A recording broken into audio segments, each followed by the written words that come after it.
Great. I'm so delighted to be here with an incredible group of people today to talk about healthcare as freedom and healthcare as control. I'm Amy Kapczynski. I co-direct both the Law and Political Economy Project and the Global Health Justice Partnership.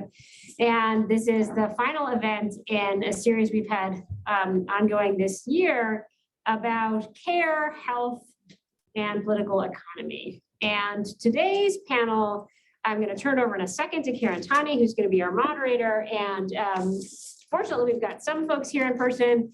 There were travel problems and other things, so not everybody, but Corinne and Raul and Sarah have made this all work in our new hybrid world. And so I think it's going to be great. And we've got the good fortune then of being able to welcome in lots of folks from online, which is one of the new innovations that this hideous pandemic has brought to us. So I'm just going to do some introductions. So first, our moderator and my friend and colleague, Karen Tani, who is the Seaman Professor, Family Professor at UPenn with joint appointments in the Law School and the History Department.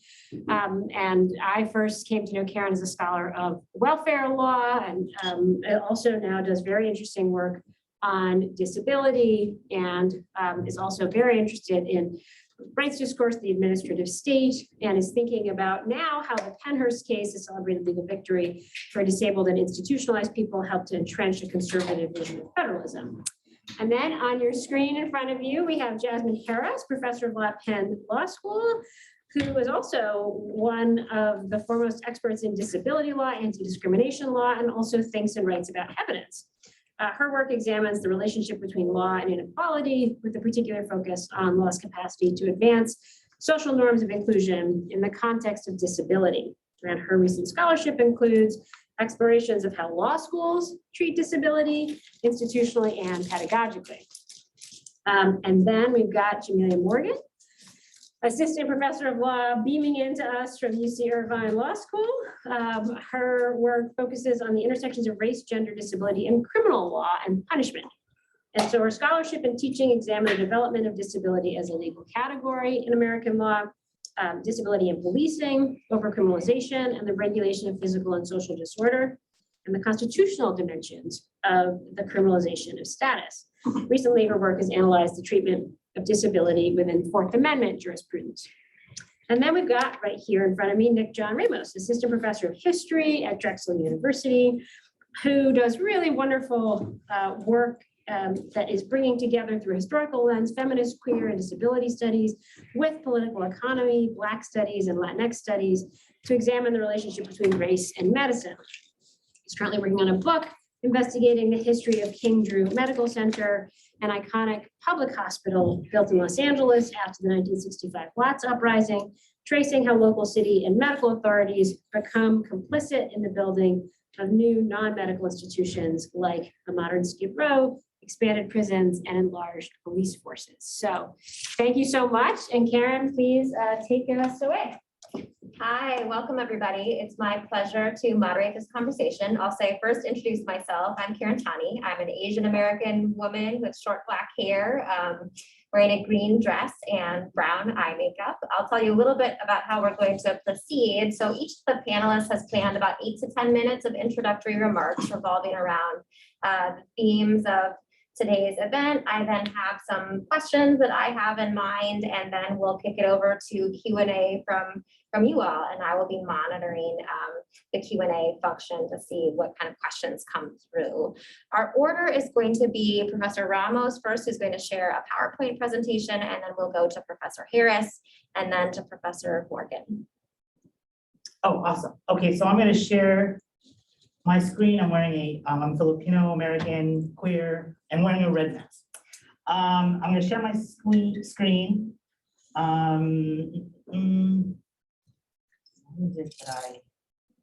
I'm doing that thing that everyone's like.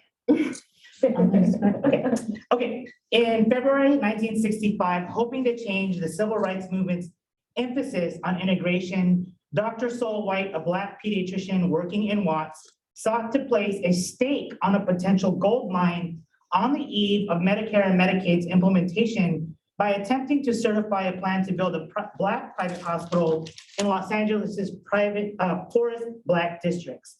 For years, the all-Black and mostly male National Medical Association had worked with President Johnson to craft Medicare and Medicaid law, believing the law would empower Black consumers to take their benefits to providers of their own choosing, rather than entrust the nation's mostly white hospital owners and providers to expand healthcare to Black neighborhoods. White, in other words, saw Medicare and Medicaid as a mechanism creating overnight cash flow capable of reversing Black physicians' fortunes if only he and other Black physicians had a hospital to catch its windfall.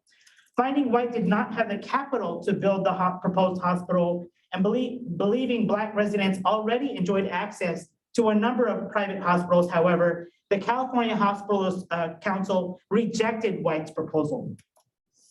The uprisings in August of 1965, however, served as a catalyst for the Hospital Council to reverse its opinion, and also served as contact for the County of Los Angeles to step in and with its own pledge to build White's proposed hospital. The uprisings also expanded the hospital's objectives by tying them to the McCone Report's policy recommendations, the official post-riot report, which sought to change the perceived dependency of Black people on welfare and white employment by using anti-poverty programs to make Black neighborhoods as independent and self-sustaining as white neighborhoods through the universalization of bread-winning manhood and Black capitalism. Key to this strategy was preventing the perceived tendency of racial capitalism's prismatic quality to produce criminality, sexual promiscuity, homelessness, and gender nonconformity in subjects assumed to be born to absent fathers and women on welfare. Black leaders of King Drew, the public hospital eventually built, thus originally saw the medical center's employment, education, and training capacities as engines that could work with other anti-poverty programs to change the class demographics of its surrounding mostly Black and Latinx neighborhoods. Although public in name, public health leaders believe that public hospitals' renewed capacity to accept both paying and indigent patients meant it could eventually theoretically function as a mostly private Black hospital in the future. Until then, hospital leaders designed a series of private clinics as the hospital's new front door, a move not only intended to regulate utilization of high-cost hospital services, but also meant to pair Black male physicians with Black male breadwinners in order to help guide them in how best to care for their families. This HMO-like architecture was intended to help Black families mirror the supposed health decision-making practices seen in putatively white straight suburbs, a structure of kinship previously developed through the state's use of public funds to lubricate and insulate white free market healthcare through a protected white middle class under New Deal liberalism. By the time the hospital opened in 1972, however, consensus on the hospital's mission drastically changed from using it as an anti-poverty engine to using it as an engine to manage poverty. Some initially supported Black politicians had grown to doubt the plan, such as Mayor Tom Bradley, whose influence over the hospital grew after the city joined with the County of Los Angeles to finance the project. Based on a 1972 joint federal study that found a hospital could not be used as a tool to intervene on poverty itself, but could be used to intervene on poverty's biomedical effects, my research considers how 3 new anti-poverty inspired public health institutions were piloted and transformed at King Drew so the city could reinvent itself as a global city. So it's well known changing labor capital relationships shifted away from a manufacturing economy to a new so-called service-based economy by the mid-1970s, favoring workers in finance, real estate, and insurance. But the consolidation of this economic base required flexibility in other sectors to secure such labor capital relationships. Instead of help make Black Los Angeles independent and self-sustaining as originally designed, city and county leaders used King Drew's infrastructure to make working poor neighborhoods dependent on the success of a new financial district downtown by strategically locating healthcare services to draw and anchor workers to certain city neighborhoods. Municipal leaders allied with Black pride, gay pride, and community mental health activists, for instance, conspired to fund community mental health centers to promote heterosexual economic productivity in Black and brown neighborhoods and straight acting and straight looking forms of white homosexuality in gay neighborhoods, while, as I've written elsewhere, target and contain those deemed undesirable and mentally disabled under new multicultural mental health standards through a new city ordinance forced homeless district known as Skid Row. Faced with the twin crises of deinstitutionalization and deindustrialization, the city's formal containment and mitigation policy drew greater numbers of homeless, queer, and trans people of color to Skid Row using their own desire by limiting certain so-called homeless health services to the neighborhood. To keep them there, the city beefed up policing to make the district essentially into what Michael Deere and Jennifer Walsh call an open air mental health facility. This containment and mitigation strategy was a key first step in making sure so-called street people would not trouble the redevelopment of the city's new financial district. But city and county leaders also saw Skid Row's success as a template useful for ensuring firms relocating to the city's new financial district had easy, reliable access to essential low-wage labor to staff, clean, and serve its financial class.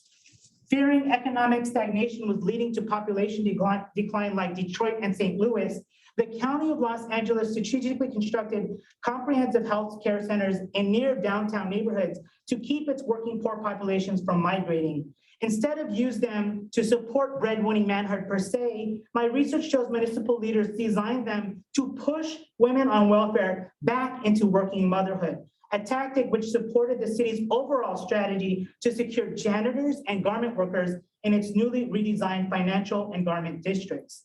The city enhanced these features by coordinating public transportation, housing, and social services to facilitate these spatial relationships. Financial firms then, like Walmart today, saw such arrangements as favorable because they unburdened the private sector from providing healthcare to its lowest paid workers through new subcontracting agreements. In a municipal world of hyper competition for a finite amount of workers in the financial and creative class, such arrangements explain why some municipal governments saw negative ledger healthcare provisions as crucial to keeping and attracting certain workers, both at the top and at the bottom end of the economic hierarchy from absconding elsewhere. In this way, leaders like Bradley sought to represent Black, brown, and gay neighborhoods as respectable working class neighborhoods by hiding the manufacture of a hyper ghetto in Skid Row. White suburban citizens, however, tended to hold on to older frames of seeing race and sexuality that renewed their calls to increase policing. Soon after its opening, King Drew became an early pilot for showcasing the power of emergency medical systems. In the interest of time, I want to argue that as the county translated the supposed biomedical effects of poverty, like maternal and infant mortality and mental disability, into new health distribution points and programs associated with women on welfare and homeless, queer, and trans people of color, the county also translated the number of gunshot wounds and stabbing victims in Watts associated with absent fathers and wild youth into the development of emergency medicine in ways benefiting white suburbanites. The spectacle of medicine associated with emergency department saves fueled a previously unseen taste for emergency medicine in suburbs, while stoked citizen demand for greater policing.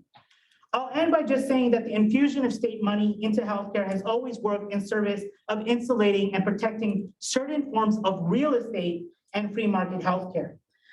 My work argues that public hospitals help sustain the profitability of hospitals operating outside of low-income neighborhoods by insulating free market healthcare from the burden of treating the uninsured.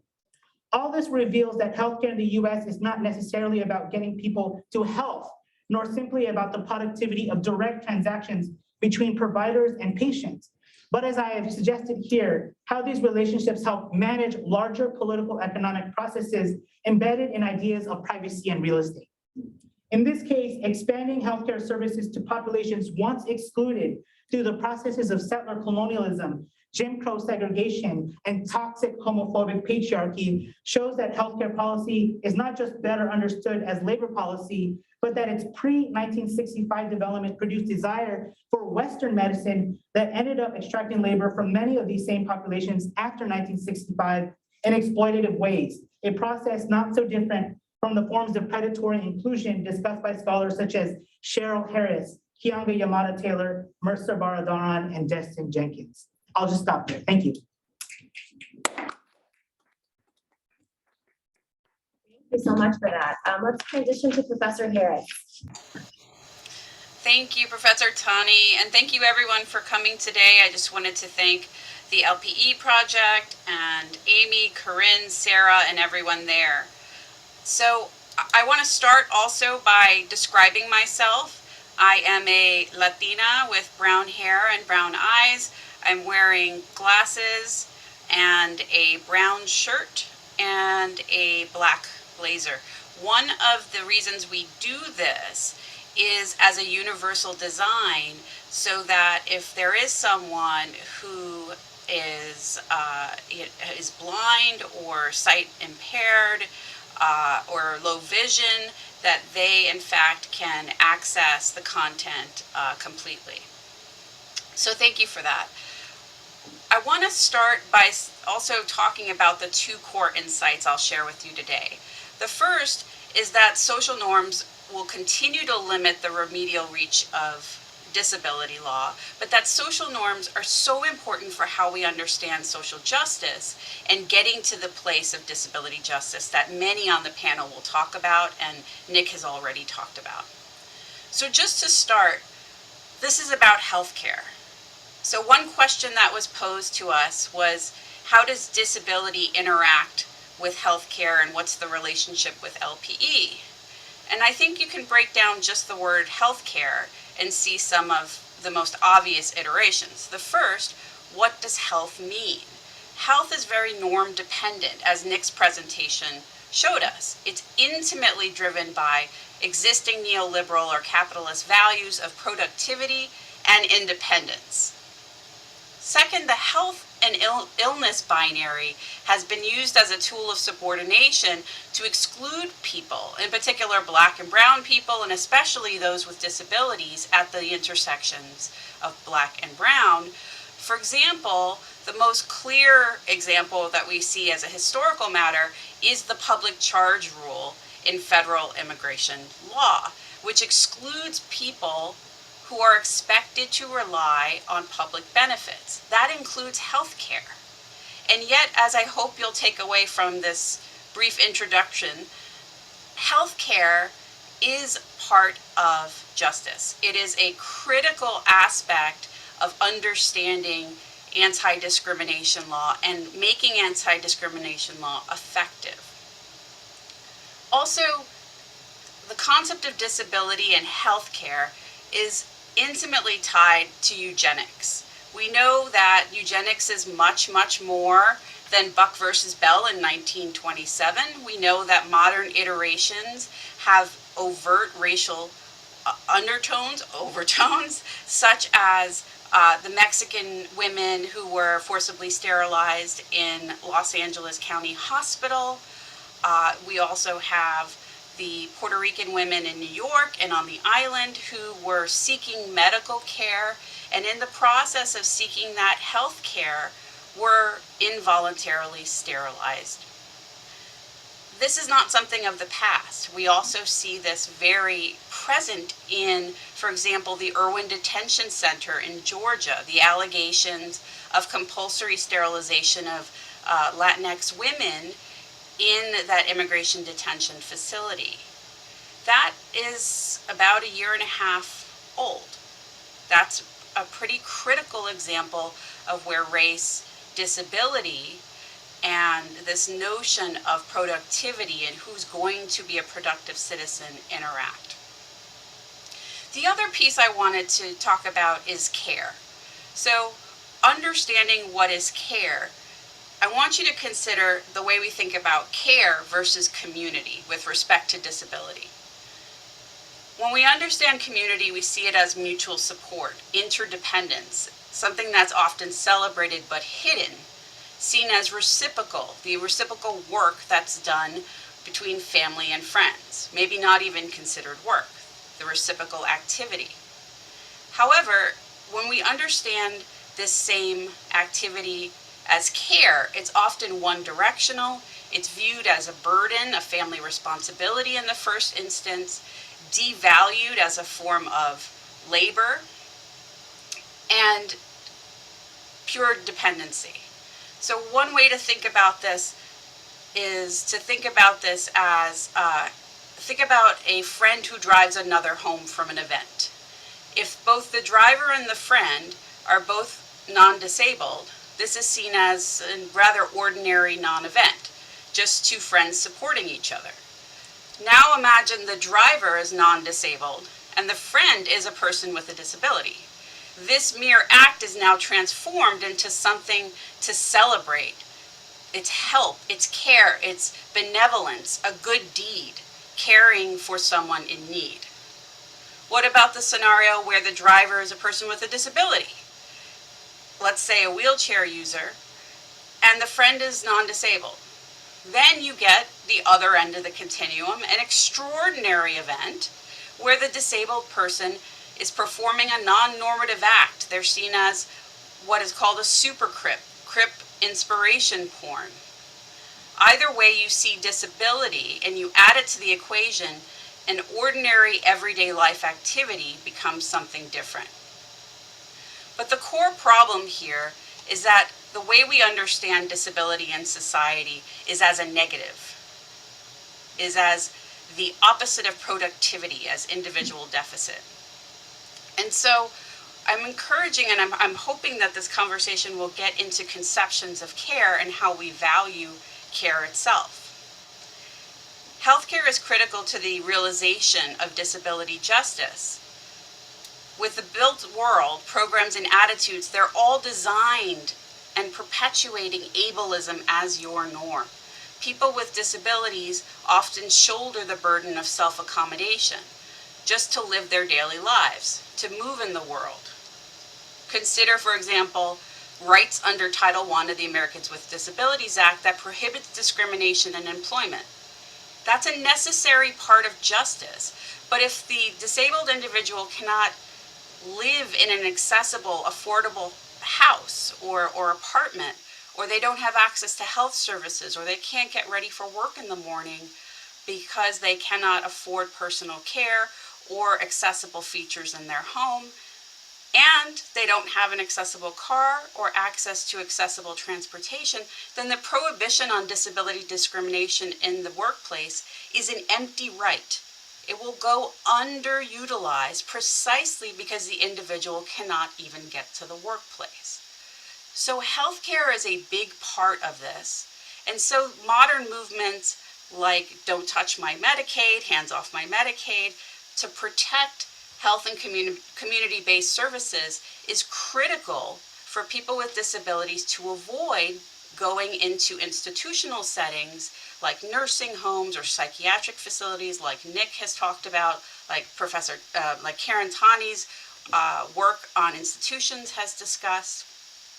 And so I hope that this conversation will get us thinking about healthcare, both the health piece and its construction, and how we understand care, because I think the two come together in really intimate ways to help us think about future designs for justice. Thank you.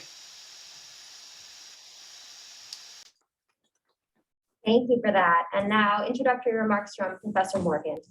Sure. Thank you, Karen. To my co-panelists, Jasmine and Nick, if I may, it's really a delight to be in conversation with you both. Thanks so much to the folks at LPE. It's just been a delight to see this program developing, and the offerings that you all have provided have just been so generative in my own thinking about this issue.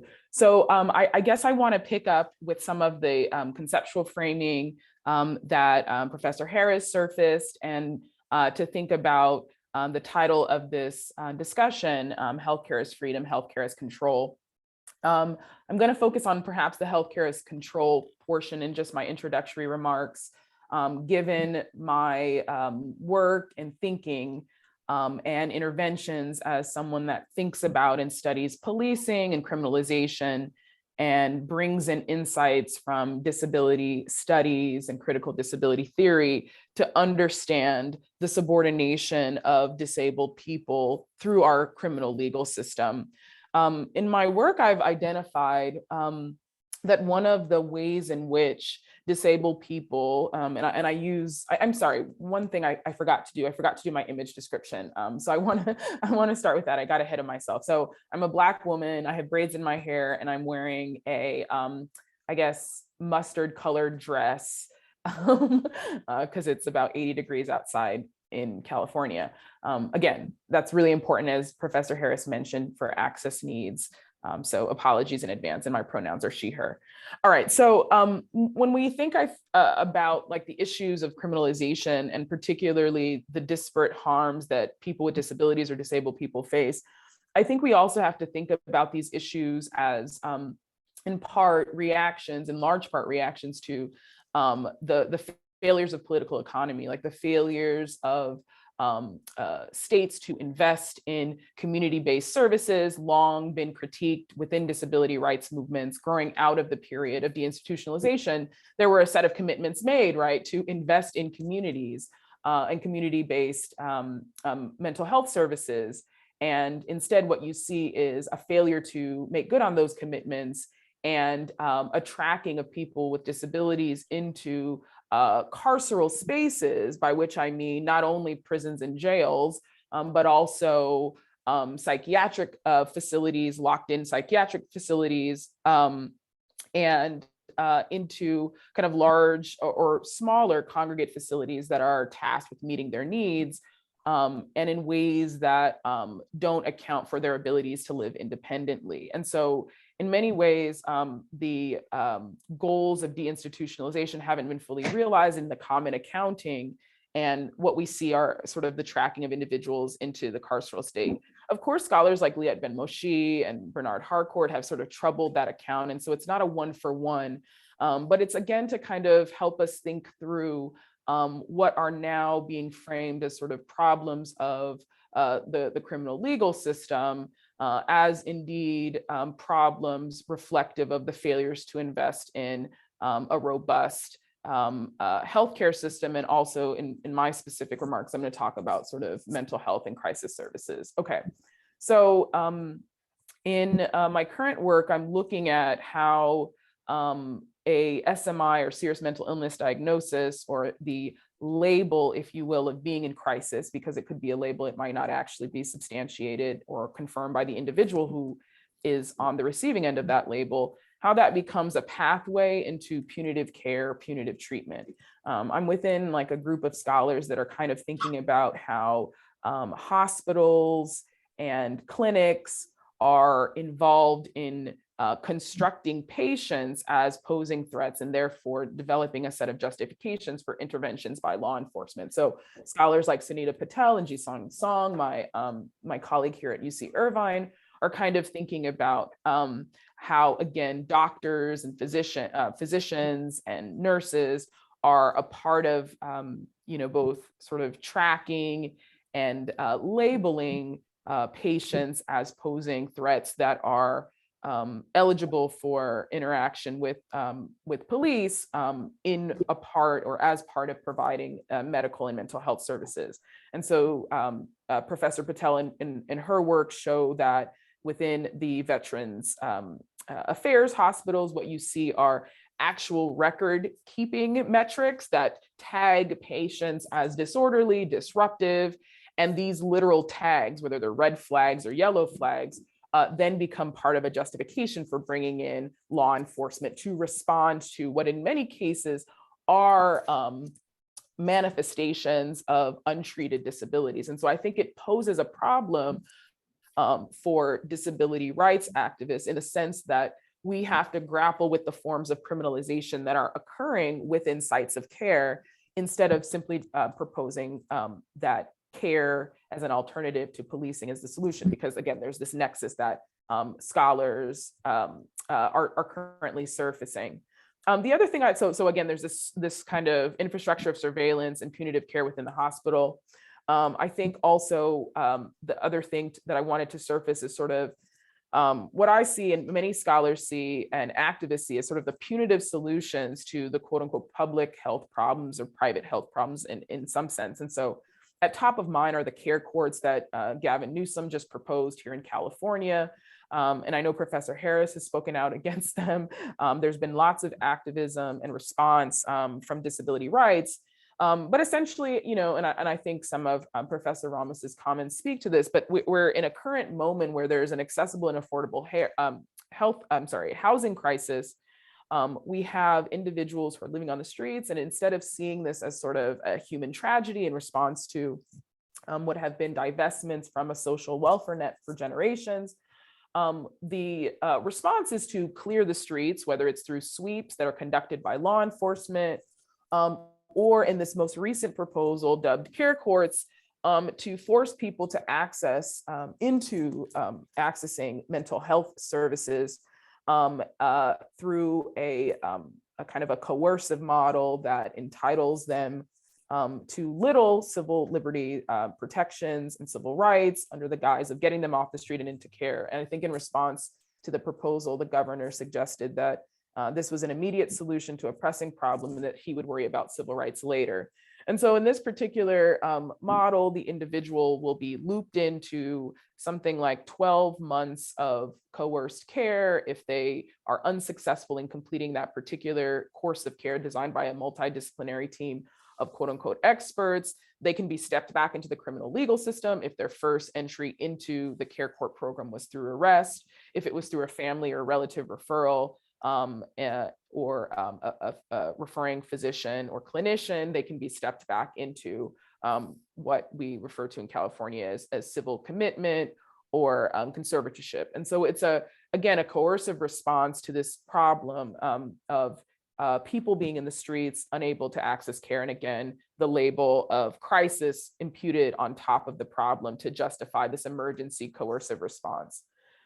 The third thing I'd like to lift is, I guess, going to the heart of some of my current work, looking at the police role in crisis response. And so each of these sites, we're seeing kind of the nexus of healthcare systems and punitive policing and punishment systems, and the kind of subordination of disabled people that are caught in those crosshairs. I think there's been little discussion within policing scholarship about the role of police in effectuating things like civil commitment orders, psychiatric holds, and the way in which the civil regime governing emergency crisis response actually builds in a set of core expertise that police do not have in assessing whether someone should receive emergency mental health services. And so we see police, of course, being asked to make assessments as to grave disability, one's ability to care for oneself, or more traditionally, whether an individual on account of disability poses a harm to oneself or others.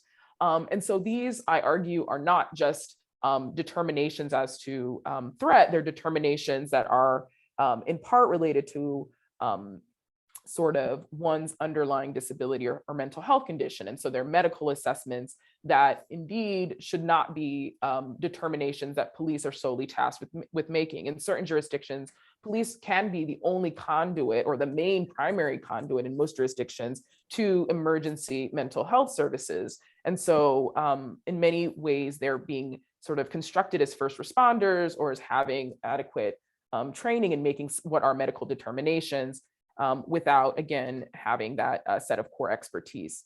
We also see, I think, very commonly beyond the civil commitment sort of order implementation, the police constantly and frequently involved in what are termed wellness or welfare checks, responding to individuals labeled in crisis, students in schools.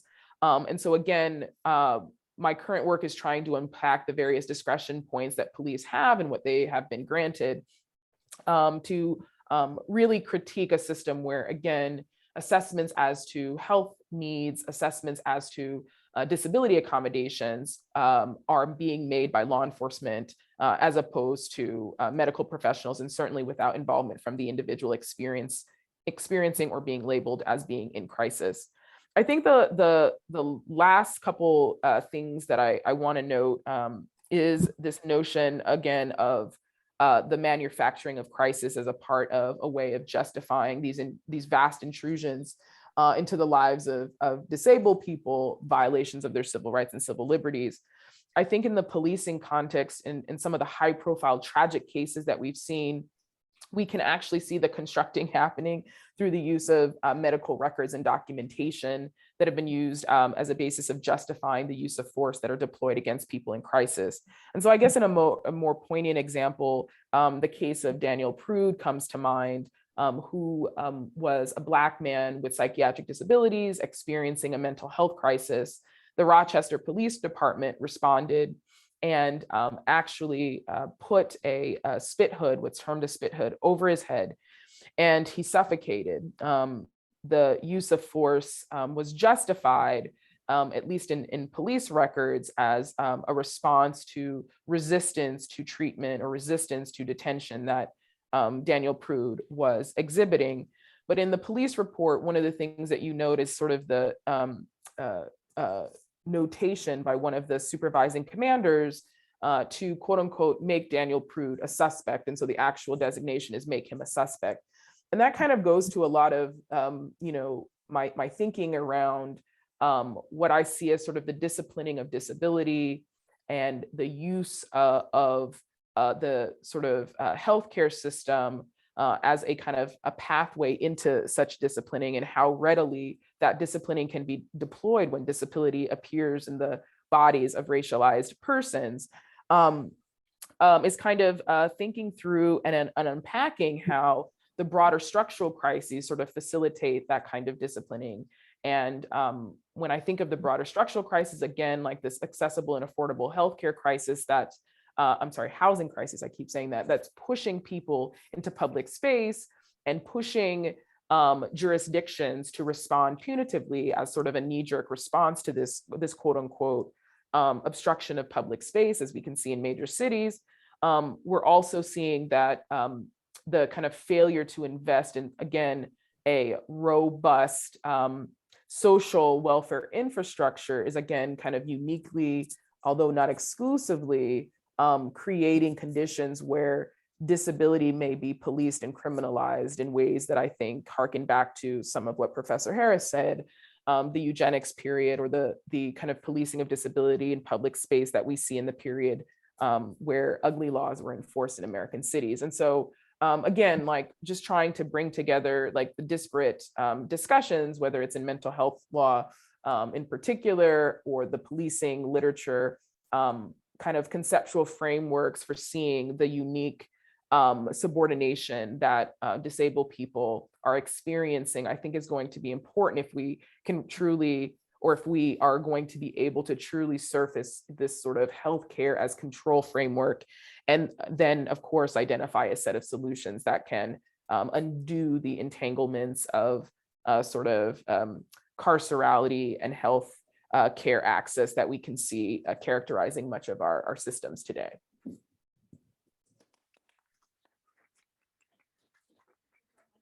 I think what these comments brought out really nicely are some of the core themes of LPE as I understand them. So I think there are just a variety of comments here about power and how we can see power working. I see great observations about how kind of the private medical realm and decisions about these kind of diagnoses are actually doing major public work in different ways.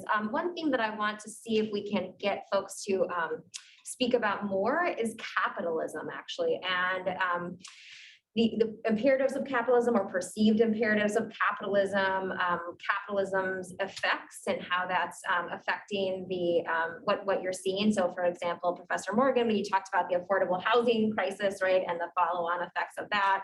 Professor Harris, I'm thinking about your remarks about what do we give value to, the importance of productivity, what we treat as work, as what we will pay for. And then Professor Ramos, I think you had so many things packed in there that I want to interrogate, and I think your comments really did show us capitalism functioning in a particular moment and the real kind of localized effects of that. I wondered if you could actually unpack racial capitalism's prismatic quality. I think that's such an evocative phrase, and the slide went by fast, but I saw the arrows going in just fascinating directions. So if you want to say more specifically about kind of your understanding of that term, I think that would be terrific. So maybe we can go in this order again, Professor Ramos, Professor Harris, Professor Morgan, anything that you want to elaborate about how you see capitalism, or kind of, efforts to change capitalism sort of functioning in your work. So I'll just, thank you for that. I'll just say that, you know, I'm a big follower of Ruth Wilson Gilmore. And so I love her mantra, capitalism requires inequality, racism enshrines it. And so I really think about that in my work and how the production of difference becomes the sort of material for capitalism. In terms of the prismatic quality of racial capitalism, I'm trying to think through, Moynihan's culture of poverty theory popularized the term tangle of pathology. And the more that you dig into Moynihan's work, you realize that he's trying to get at this prismatic quality of poverty, racialized poverty, in that he believes that the union of dysfunctional parents produce dysfunctional children. And we see that this is continued in medical discourse through adverse childhood experiences, epigenetics, these kinds of things. And so we really see, there's some exciting work coming out. I'm thinking of Emmett Harson Drager's work is really showing that a lot of science around trans, right? In the middle of it is cultural poverty theory.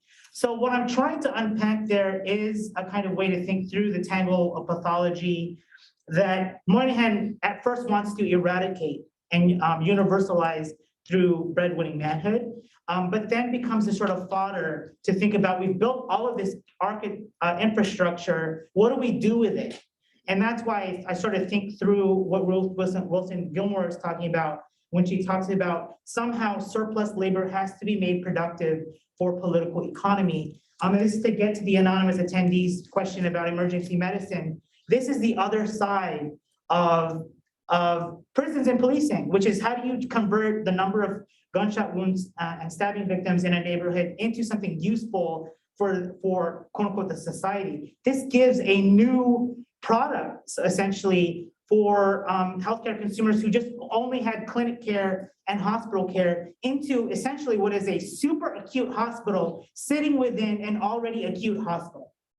And that's a new thing that suburban residents want to defend by the 80s. Professor Harris. So I'm going to take a somewhat different, not in terms of values, but different intervention here. And that's, I think with respect to capitalism, the perfect example of the intersection of disability, race, and capitalism or LPE values is the recent Valle Madero case, United States versus Valle Madero, which was argued before the Supreme Court in November and is still awaiting decision. But that case is constantly discussed as a poverty law case, which it certainly is. But some of the work that I'm doing right now is reframing the case as a disability case that just also happens to be intersecting with poverty and with colonialism. And for those of you who are not familiar with the case, the question before the court was a question of equal protection and whether there was a violation of equal protection when Congress precluded, or let me say this differently, when Congress did not extend supplemental security income benefits to residents of Puerto Rico. And as you may be familiar with, SSI is an anti-poverty program. It is fundamentally designed to help with the standard of living for people with disabilities.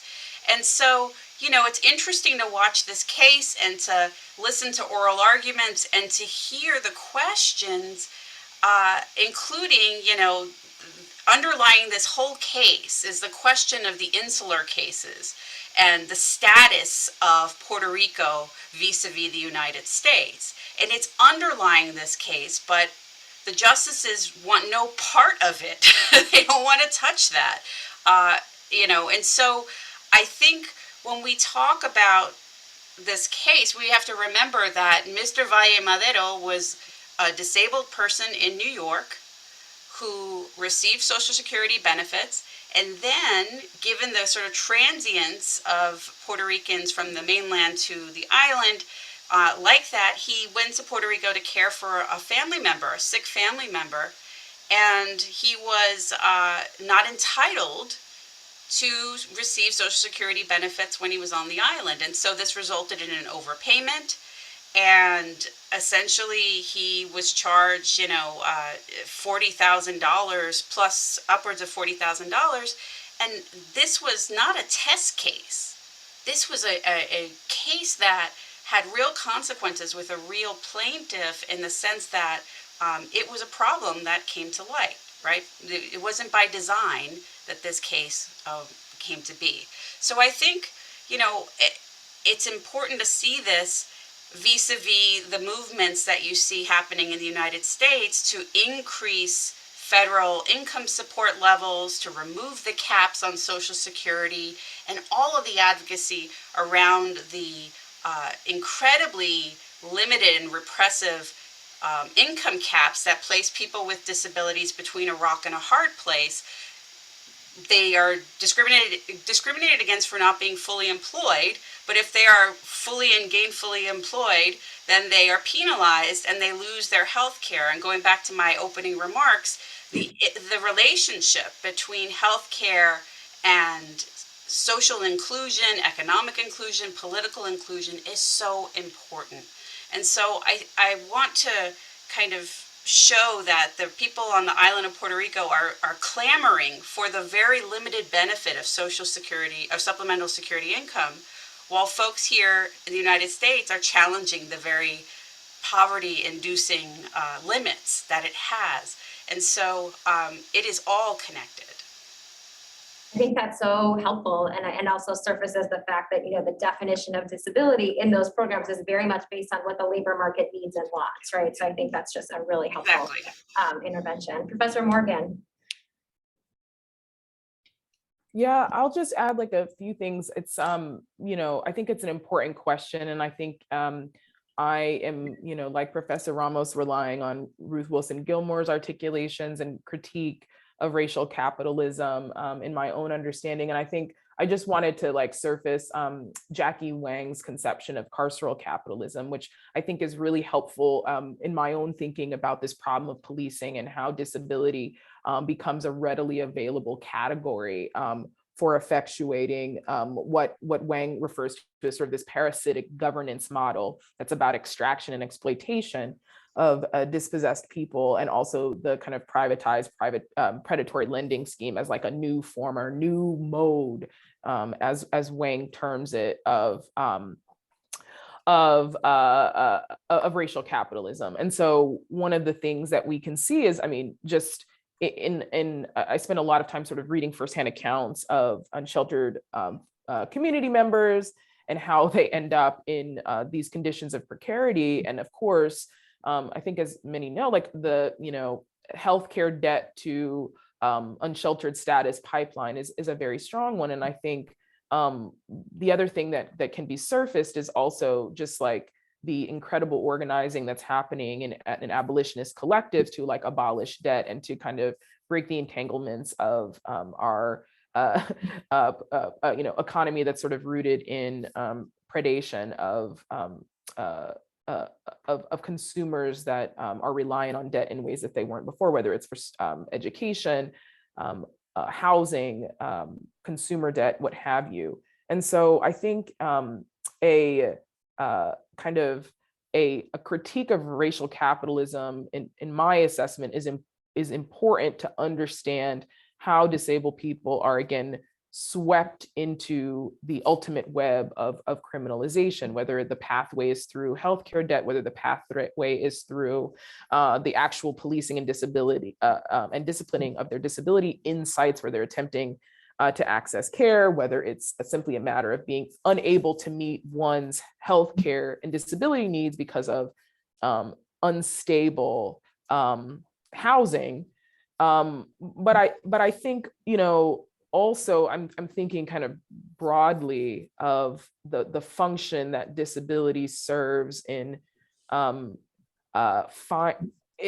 providing a set of justifications for disposing of certain people, as workers, as citizens, as residents that are entitled to use public spaces or access public services. And I think that's the running thread through all of it. It sounds nefarious if it's framed in that way, but kind of thinking about like the politics of disposability as Giroux laid out, I think we have to bring in those insights into our understanding of criminalization, because we've moved far beyond sort of culpability models and understanding who is getting arrested, charged, cited, what have you. And we're now kind of thinking, I think, more broadly. And I think Alice Ristroff has a really good essay about this on sort of the public ordering function of criminal law. And that's where I think my work now resides. Like, what is criminal law doing in terms of the criminalization, and not just starting with what the criminal law does at the point in which it criminalizes and punishes, let's say, persons with disabilities, racialized persons, trans persons, what have you, but what are the pathways that facilitate such eventual criminalization? And I think that the critique that we've seen in recent years, I would say through LPE, probably of an earlier era, CLS, of capitalism, has to be resurfaced in these sites where they haven't traditionally been surfaced. Perhaps that goes without saying. But I think it's an important question, Professor Tani, and one I'm kind of surfacing through as like a framework for understanding the problem, and of course, eventually a set of solutions or harm reduction tactics. Yeah, thank you so much for that. And actually what you said, I think, is such a nice segue into another question that I have. And then I'm going to open this up to the group and hope for people in the room and people in the webinar to also raise questions. But what you said about disability and the way that it lends itself to casting certain people as disposable. So this gets to my question about the kind of legal and social construction of certain categories of race, gender, ability, disability, and specifically the role of the healthcare system in creating, maintaining those categories and allowing those categories to do certain work, right, for maybe other parts of our political and economic system. So I wondered if anybody wants to offer up some further thoughts about these kind of socially and legally constructed categories and the way that you see them, like the way that you can kind of see their constructedness in your work. Do you want to start, Mr. Ramos? So students who've taken my classes know that I like to teach Robert McCruer, his article on compulsory able-bodiedness. And, he says that the marker of the term, what counts as disabled really moves and it changes by the needs of capital. If you look to other people like Jasper Poor, they're thinking through other terms like debilitated, in order to sort of give light to some of the folks that we've discussed here that you may not classically consider quote unquote disabled, but to recognize the way that there's been histories that have made them disabled in some sense or debilitated, what have you. And the thing that I think is interesting about the history that I'm looking at is that, and you can see this, it's a municipal report quote on Skid Row, and it looks at folks that it says that that there are folks who are unhoused, homeless, that people may think is sort of like castaways or whatnot, but at the same time we're devaluing the healthcare provider who's providing that care. And so in some ways you can see like there's a sort of way in which a conglomeration of rights and new federal benefits like are really, as I'm showing in my Medicare and Medicaid example, like really there to sort of figure out in the sort of crisis of the economy what to do with all these people that no longer can have manufacturing jobs. They can now have healthcare jobs, and we have to defend their ability to provide care for people. And that the sort of logic that I'm looking at is there's a sort of new sense of what disability means when disability comes with money, and comes with claimants being able to sort of shore themselves with standing. And hopefully my students recognize that there's like two different ways that you could look at this disability, recognizing that there are a whole bunch of disabilities that nobody talks about and nobody acknowledges, that don't come with money and don't come with the valorization because there's a worker at the end of that, right? So I'll just stop there. Professor Harris, I know you have thoughts on this. Oh, you know me so well, Professor Tani. Yes, I do have some thoughts. And so here, my research and my work on aesthetics is particularly informative, I think. And I draw from aesthetic theories in philosophy, the work of disability scholars like Tobin Siebers, Rosemary Garland Thompson, who've looked at the construction of disability and how it moves, as Professor Ramos says, over time. It does move, in fact, over time. But it looks at primarily this question through the lens of beauty, through the lens of productivity. What are the values, the aesthetic values that come out of art and philosophy that are ingrained in society because they set the norm, right? So let's go back. My work is all about interrogating that norm that takes the laws and the categories that you talk about, Professor Tani. What is disabled? How do we fill in what that means over time? Well, we do it based on the norm that doesn't shift that much.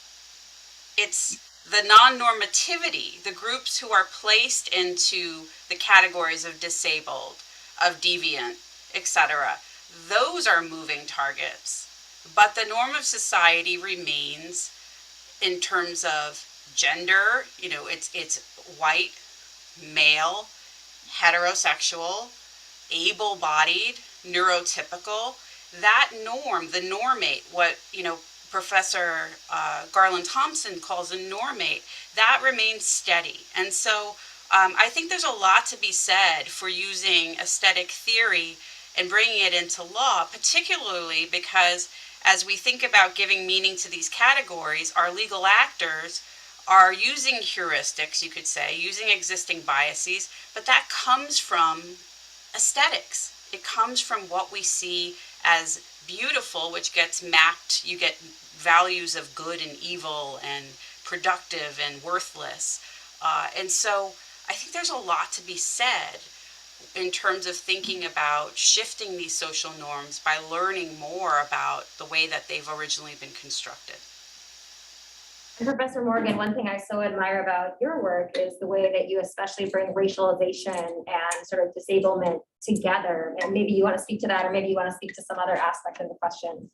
Sure. Yeah, Professor Tani, you're kind of right along the lines of what I was going to respond to, because both of the comments from Professor Ramos and Harris were so generative. So I have a lot to say. But the first at top of mind was sort of discrit and sort of thinking about race and disability as in part products of white supremacy and white supremacist ideology. And so scholars like Subini Anima and David Connor and Beth Ferry are really instrumental in my thinking in kind of bringing through this understanding that white supremacy itself incorporated aspects of ableism that, as Professor Harris said, sort of kind of established a kind of normative way of being able-bodied white male that kind of drives our conceptions of disability today, which is to say that there is a normative way of being disabled. And I think disability rights advocates have for a long time been critiqued that they continue, to varying extents to kind of propagate kind of the normative whiteness within disability discourse and advocacy that disability justice advocates have resisted in terms of, one, a focus on visual, fixed, stable disabilities as opposed to more fluid, as opposed to, as Professor Ramos listed, access to disabilities, personality disorders, and things along those lines that don't get much attention when we think about kind of pan disability rights advocacy. I think it's super important as legal scholars to think about, as Professor Harris, you have done kind of this normativity, because in the policing context, and why I find your work to be so helpful in my thinking, is it impacts whether on the back end courts think that accommodations are possible. And it's super vital, because if we want to use legal tools like the Americans with Disabilities Act to respond to like the problem of policing, then how we conceptualize disability is going to be important. And again, making it seem as though it's feasible, making it seem reasonable to accommodate a person with a set of responses that don't involve the use of force. And I've talked about that in work, looking at policing under the federal disability laws, mainly the Rehab Act and the ADA. Like if courts are constructing disabled people as inherently pathologized, in crisis, out of control, deviant, disorderly, like the same kind of tropes that we see characterizing disability in the, perhaps the height of eugenics period, although arguably we are still in a eugenics period of a different variation. Like we see those tropes being used as justifications for, again, identifying that reasonable accommodations would not have been possible in this interaction. And again, denying disabled people remedies on the back end, let alone the front end, if we can kind of see the expressive value of law as conferring an ability or an incentive on the part of departments to change. The other thing in terms of the constructed category of disability, for a number of years as a practicing attorney and then later as a scholar, like this designation of SMI, serious mental illness, in the prisons has always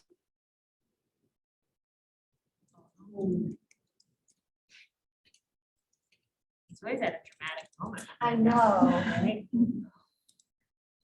So while we're waiting, I'm sure Professor Morgan will unfreeze. Let me just look out in the room and see if folks are going to have questions. So let's take an audience question, and then depending on when Professor Morgan comes back, we'll see how to handle it. of psychological sort of care on account of the harsh and terrible conditions that characterize prisons. Solitary confinement is a tool to manage disabilities in many sense, or manage people that are in crisis because there's no response. So that's my orientation. But in reforms, on the winning end of lawsuits challenging conditions of confinement, access to medical and mental health services, you see advocates putting in SMI as a basis for distinguishing, let's say, so serious mental illness could be defined in a number of ways, but one of the ways that it's largely defined, commonly defined, is active mental health problems, broadly relating to the SMI designations that we would see under the DSM. So schizophrenia and bipolar disorder, most common. What that denies are people that have a history of psychiatric disabilities, and even in some cases, institutionalization, but are not actively manifesting those problems. And so they're sort of denied access to whatever remedies come from this settlement. And I've argued that like advocates should be very wary of those kind of constructed notions of disability, particularly in the prison context, because it's becoming yet another way of establishing kind of normative disability categories. And so to be protected more specifically from the harms of incarceration, one has to have the SMI designation. To have the SMI designation means you're not going to be entitled, you're not going to be eligible for solitary confinement, you're going to get access to medical and mental health services. And those are not high end, I should note, or high quality. But if you don't have those designations, then you're at risk of institutionalization within the prison, you're at risk of experiencing torture.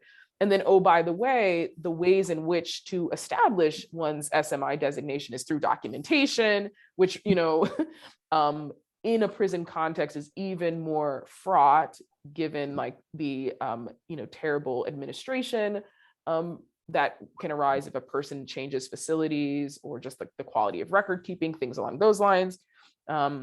One's rapport with, the treating physician or nurse, and then like the racialized aspects of that, like, histories of disability are hard to document, or in some cases just not believed when they're recounted by people who are negatively racialized. And so that's I think another aspect of it too, like sort of this interconnected sort of relationship between the context of litigation and settlement, like being wary of, constructing definitions of disability as a kind of pathway into services, and trying to, I think, avoid kind of the hierarchy of disability that can be created in such arrangements. So yeah, just I guess two separate kind of reactions to your question, Professor Tani. I also really like that point, because I kind of threw all these social constructions out at you guys as if they're in one bucket. I think I said race, gender, and disability, but I think you really get at a point that's come out, I think, in the literature about, is disability kind of the same or is it different? And I think you really make this great point about somebody is doing the designating here, right? There is a gatekeeper of disability that's somewhat different from, the gatekeepers of these other categories. We have an audience question, so please go ahead, give your name and speak up so we can all hear you. Yeah. Hi, everyone. My name is Aneri. I'm a first year at the School of Public Health. Thank you all so much for speaking with us. This was really illuminating. And I appreciate how, Professor Morgan, you mentioned these like pathways to punitive treatment. And I found that really interesting. I interned last year at the San Bernardino Superior Court in California.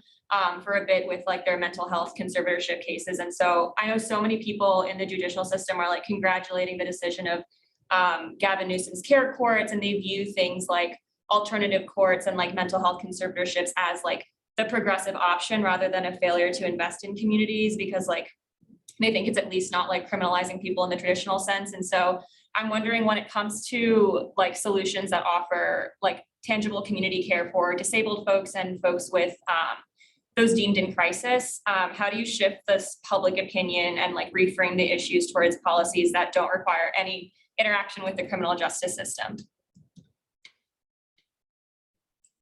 That's such a like profound question that I think, I will struggle with the framing. So one of the things that I noted, coming out of the announcement of the care courts was just like the work of these labels and language. Advocates from disability rights and unsheltered communities, in fact, like we're quick to note simply placing the label care on what is a system that's again operating coercively, is a quick fix, and it's actually an intentional obscuring of what are the actual purposes of this program. So for me, shifting public opinion, like to me, I hope my work and others and advocates, including those on this panel, can surface like the way that our responses to disability are punitive, that we actually are disciplining, whether it's criminalizing or punishing ultimately disability. Like I want people like advocates and attorneys to sort of name those processes as they occur and logics. And so for years, we've had critiques of problem-solving courts, mental health courts, like folks like Eric Miller and Aaron Collins have written recently about it. So those like existing discourses are there in the legal scholarship, but for whatever reason, number of reasons, they haven't yet infiltrated into our kind of public discourse and sphere. I mean, doing this work in California, I'm constantly in conversations with media and advocates that like want to do the right thing, but again, still turn to a set of proposals that care not about the rights of disabled people, pathologize disability, marginalize disability. And I think surfacing ableism and some of the work that you're doing, Professor, almost like to just show people the story and the genealogy of this sort of ableism, I think is going to be helpful. I am not, schooled in how to poll and how to surface the existing kind of sentiments in a way, and then, track them. I think that's like the work of movements, right? And shifting the discourse. And if there's any source of hope, I think coming out of the 2020 uprisings, we saw this effort to decouple police from crisis response. And I think disability was centered in that police shouldn't be responding to people in crisis or people labeled in crisis. And we got buy-in, perhaps through interest convergence, perhaps through just like the kind of just severity of the moment and the need for local jurisdictions to respond to people protesting in the streets. So there's some hope, I think, in coming out of that there might be resistance to kind of policing disability in those express ways, but more work has to be done, I think, to just undermine some of these logics, resist them and contest them, even when we see people in the streets, right, suffering, right, even when it feels urgent and emergent, as indeed it is. I'm going to invite Professor Harris to respond to this, because I know she's done some work on conservatorship that's related. And then Professor Ramos, I would love to know if, as a historian, you have thoughts about how we got to this, place. Professor Harris. Thank you, Professor Tani. Yeah, I'm going to come at this building on what Professor Morgan said from somewhat of a prescriptive path. And that is, how did we get to this position? Let me start with the descriptive. The descriptive claim is labeling something care-based or disability allows it to be shielded from public view. So my work on privacy as a complicated concept legally and discursively with disability, I think is useful in advancing this point. The notion of things that have to do with disability being unavailable to public scrutiny, unavailable to researchers, everything from civil commitment. We're at the point where these quasi-criminal proceedings are increasingly open to the court, open to the public, but not always. And all of this is always framed as, for the benefit of those who have disabilities, this health information, this data must be protected. And so using disability as a diagnosis puts it within the health law privacy framework and takes it out of these broader discussions that we're talking about. So I'm working on a project right now, getting to what Professor Morgan said, the last part of what she said, in terms of how do we surface some of the narratives.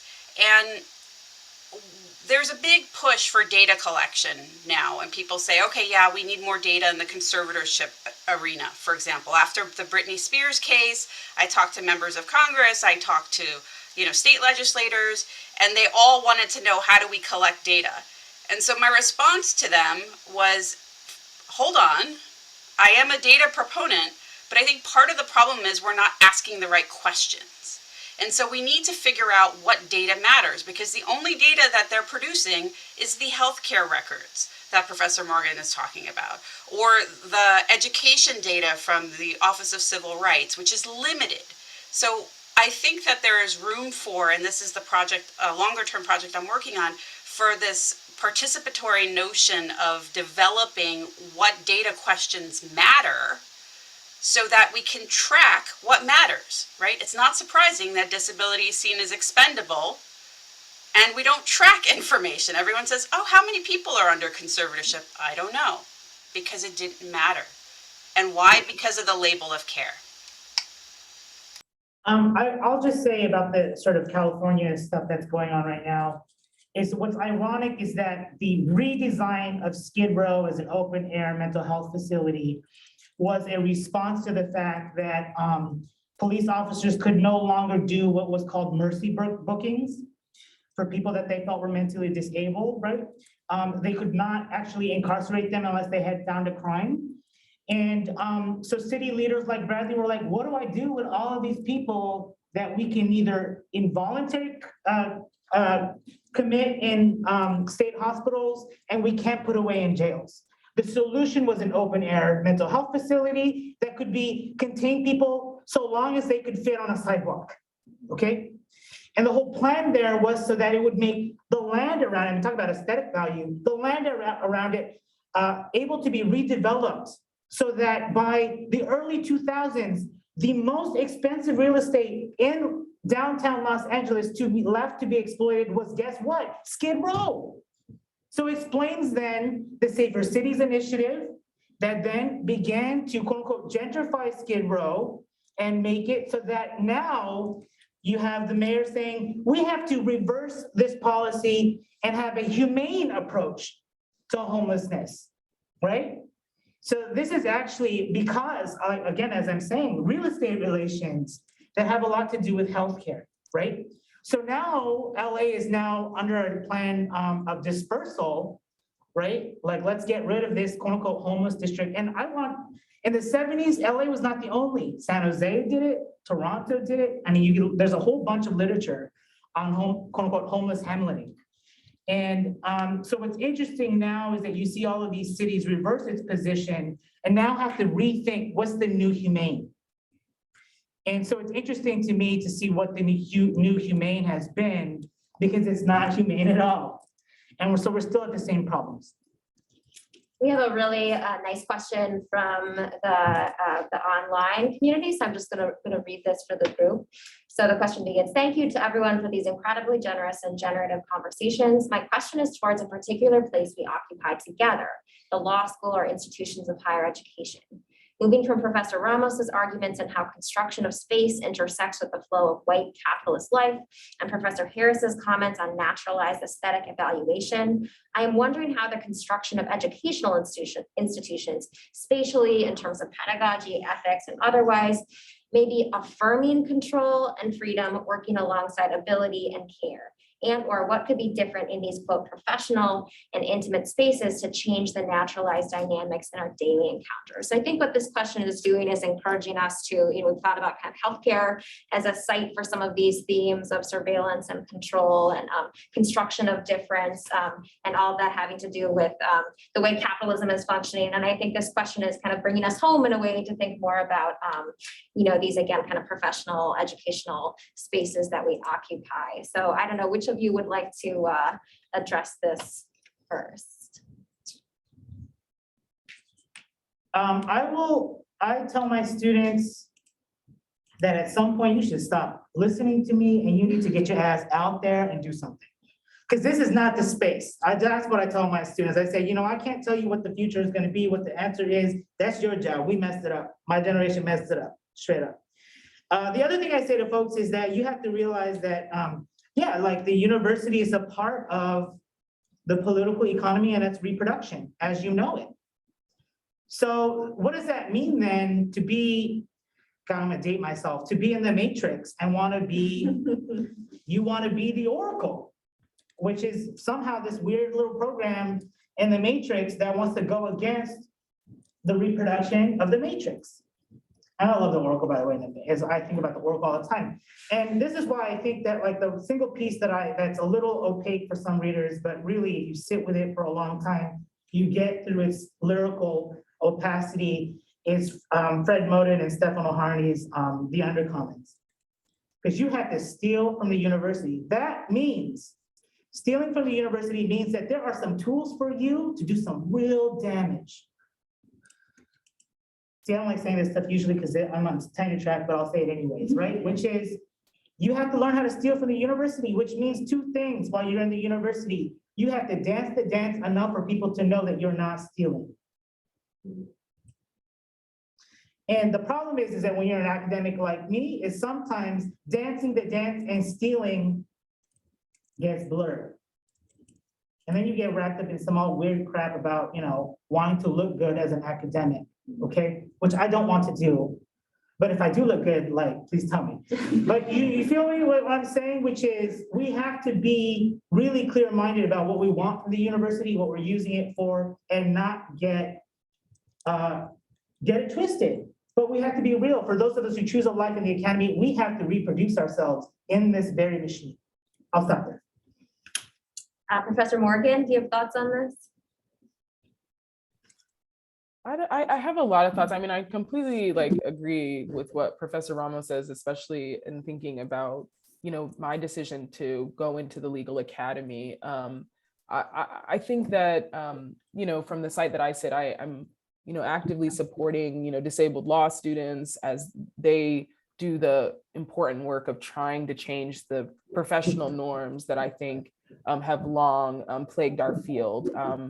Thinking about the fights for accommodation that happen in the law school classroom, like the inability to think expansively about what it means to be a lawyer and what it means to practice law and how to do it. I mean, it's not just an identity category, it's a form of, in many cases, resistance and how to tackle some of these systems of oppression. I think in part, that's why I'm so inspired by LPE. There's an attempt to kind of push back on the traditional ways of understanding law and legal problems and solutions there too. And then like Professor Ramos, I'm very much inspired by the social movements. I think that there's a vantage point and a privilege that we have in thinking about these issues in the confines of the academy. But the access to resources that I have, I think, are best served if they're redistributed to groups that are thinking about these issues alongside me. And so I am like a scholar that's in community with people doing the work, and that kind of collective milieu puts me in accountability to groups that are thinking through these issues in real time. And I know Professor Harris is as well. We're aware of these issues because we're in community with people that are experiencing them or fighting them. These are kind of the personal aspects of our lived experiences, but also the work that we do.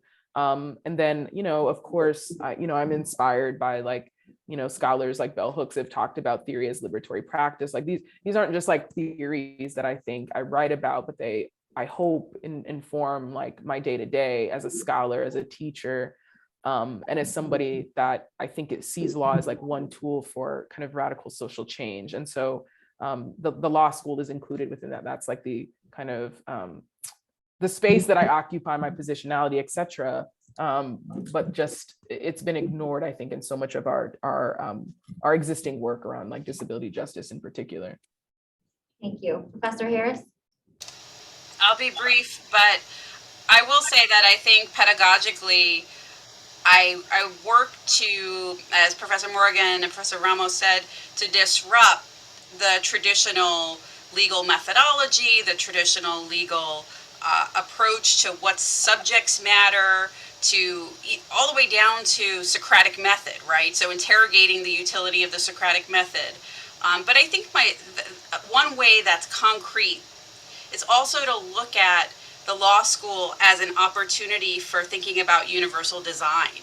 And so even just this panel, this event, starting it out with the descriptors is our contribution to saying, here's something that you can do to, regardless of whether there's someone who needs that accommodation, we've now given them the freedom of choice to come in and out of the space without having to bear the burden of accommodation.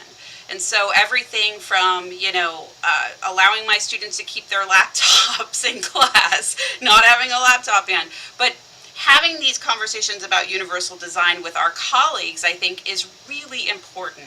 And Professor Tani, I'm eternally grateful to you for co-organizing the Penn Law Review Symposium and getting the chance to work with the students and have them after the fact say, wow, we see inclusion, we see how hard it may be, but also how easy it is and how it shifts the norm incredibly, not only on the expressive level, but in terms of opening these spaces. So the very construction of the spaces changes. I think the last question I'd like to pose to the group really quickly, and this I think is in the spirit of LPE, which is we are educating ourselves, right? And we are building community, and right, we're kind of building a syllabus together in a way. So I'd love to ask you if you could, again, the title of our panel today was Healthcare is Freedom, Healthcare is Control. Could you maybe name one or two scholars or non-scholars that you would want people who are watching this to be aware of, go out and read their work, maybe because it inspires the way that you think about these conversations or challenges you, or you just think would be a kind of fruitful addition to people's learning as they're thinking through this really great topic. So Professor Ramos, I know it's going to be hard for you to name one or two, I think, but. Oh gosh, in terms of justice building, I like to teach the book that by Barbara Ransby on Ella Baker, because it shows you can do radical work even in organizations that people might not pass off as conservative or passé. So that's a book that I think is a really important book that shows us that organizing is possible in all places. And then I would actually probably say read everything by James Baldwin, because I think about him and his writing all the time. And Audre Lorde, I'll add Audre Lorde there. And that is actually the sensibility at which I'm writing the book, is thinking about this crisis of Black masculinity that arrives after me thinking through women on welfare, queer and trans. I'm reminded that we have to figure out and make space for Black men without having to recuperate them into patriarchy. And those two writers, James Baldwin and Audre Lorde, spoke a lot about men of color and against toxic white masculinity. Professor Morgan. Yeah, this is a hard one. I'm just so inspired by all of the thinking on these issues. So I'll just lift a few people that are top of mind and were transformative, and that I don't know if our Professor Harris, you'll lift, so because I want to, just include some of the people that are writing about the carceral state. So Professor Liat Ben-Moshe has been transformative in my own thinking. Beth Rabe has a couple really incredible articles, including one in one of the Yale Law Journal. I think it's Yale Law Journal of Humanities. I'm sorry, I can't remember it, but on disablement. And so those were the earliest readings that I was exposed to on disablement. I think Professor Ramos, you lifted earlier Jasbir Puar's work on debility. Dr. Subani Anima and Jackie Wang, I think, should all be on the list. And I also want to list disability justice activists, because their teachings come through different mediums like social media and Instagram. And so Leroy Moore, Patty Byrne, Talila Lewis, Dustin Gibson, Lydia X.C. Brown are all people that have just really informed not only like how I think scholars think about disability justice, but like the actual organizing that's happening under that label. So much more to say, but yeah, I'll stop there. Professor Harris, you can have the last word on this. Oh my goodness. Professor Morgan, thank you so much for listing so many. So I'm not going to repeat that. And just in the spirit of linking back to that question, the last question from the online, this Talila Lewis or TL Lewis was a former student of mine. So I feel like, you know, it comes full circle. But I would list Alice Wong, who is an activist extraordinaire among those who should be read. I'm a big believer in reading narratives, firsthand accounts, and so I'll also include, specifically for the Yale Law audience, Ellen Sachs, who is a graduate of Yale Law School and is a professor of law at USC.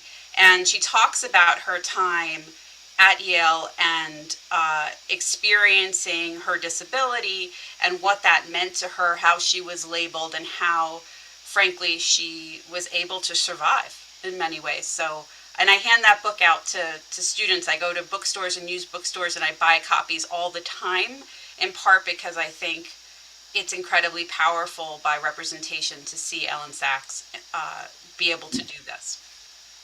Thank you so much. Do we have any closing words from the organizers? And I will close us out. Thank you so much, everyone in the room, and thank you to those in the webinar, and thank you, of course, to our panelists. Thank you.